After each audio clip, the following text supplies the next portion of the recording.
Well, now,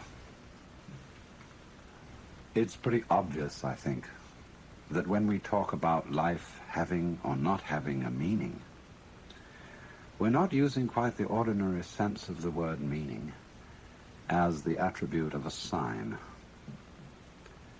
We're not saying, are we, that we expect this natural universe to behave as if it were a collection of words signifying something other than themselves.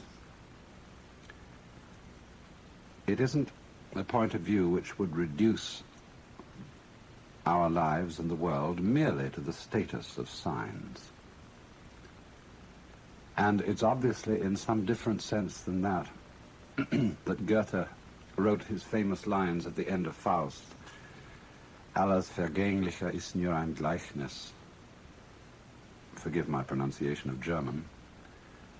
All that is mortal or all that is perishable is but a symbol. And so, a symbol of what? What do we want to feel? What would satisfy us as being the meaning behind this world? It's so often, you know, that we don't follow our ideas and our desires through. Most of the things that we want very fervently are things that we've only half glimpsed. Our ideals are very often suggestions, hints, and we don't know really exactly what we mean when we think about it. But there is this obscure sense in which we feel that life ought to have significance and be a symbol in at least that sense, if not just so arid a symbol as a mere sign. Or it also may mean that life is meaningful. An individual feels that his life amounts to something when he belongs and fits in with the execution of some group enterprise. He feels he belongs in a plan. And this too seems to give people a sense of great satisfaction. But we have to pursue that question further too. Why is it that a plan, why is it that fellowship with other people gives the sense of meaning? Does it come down perhaps to another sense of meaning, that life is felt to be meaningful when one is fully satisfying one's biological urges, including the sense of hunger, the sense of love, the sense of self-expression in activity, and so on. But then again, we have to push that inquiry further. What do our biological urges really point towards? Are they just, however, things always projected towards a future? Is biology and its processes nothing but going on towards going on towards going on? Or there's a fourth and more theological sense of the meaning of life. In all theistic religions, at any rate, the meaning of life is God himself. In other words, all this world means a person. It means a heart. It means an intelligence. And the relationship of love between God and man is the meaning of the world. The sight of God is the glory of God, and so on. But again here, there's something to be further pursued. What is it that we want in love with a person, and even a person in the sense of the Lord God? What is the content of it? What is it that we are really yearning after? Well, now, if we go back to the first point, taking Goethe's words that all that is transitory is but a symbol, and that we want to feel that all things have significance. It does seem to me that there's a sense in which we often use the word significance, where the word seems to be chosen quite naturally, and yet at the same time it's not quite the right word. We say, for example, often of music, that we feel it to be significant, when just at the same time we don't mean that it expresses some particular kind of concretely realizable emotion, and certainly it's not imitating the noises of nature. Program music, you know, which simply imitates something else, and it deliberately sets out to express sadness or joy or whatever, is not the kind of thing I mean.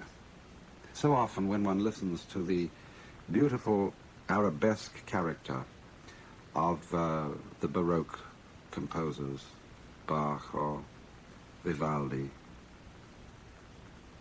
it is felt to be significant, not because it means something other than itself, but because it is so satisfying as it is. And we use then this word significance. So often, in those moments when our impetuous seeking for fulfillment cools down, and we give ourselves a little space to watch things, as if they were worth watching, ordinary things. And in those moments when our inner turmoil has really quietened, we find significance in things that we wouldn't expect to find significant at all. I mean, this is, after all, the art of those photographers who have such genius in turning the camera towards such things as peeling paint on an old door, or mud and sand and stones on a dirt road, and showing us there that if we look at it in a certain way, those things are significant. But we can't say significant of what so much as significant of themselves. Or perhaps significance then is the quality of a state of mind in which we notice that we're overlooking the significance of the world by our constant quest for it later. All this language is, of course, quite naturally vague and imprecise, because I think the wrong word is used. And yet not entirely the wrong word, because, as I said, it comes so naturally to us. It was Clive Bell, the great aesthetician, who wanted to say that all the characteristic of art, especially the characteristic of aesthetic success in painting, was the creation of significant form. Again, a very vague, imprecise expression.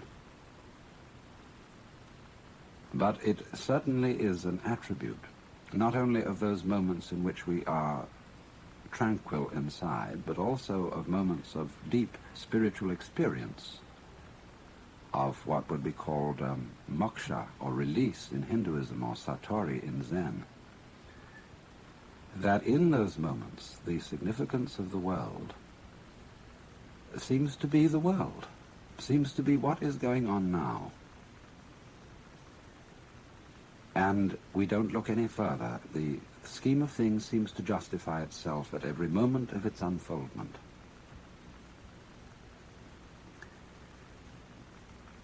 I pointed out that this was particularly a characteristic of music. It's also a characteristic of dancing.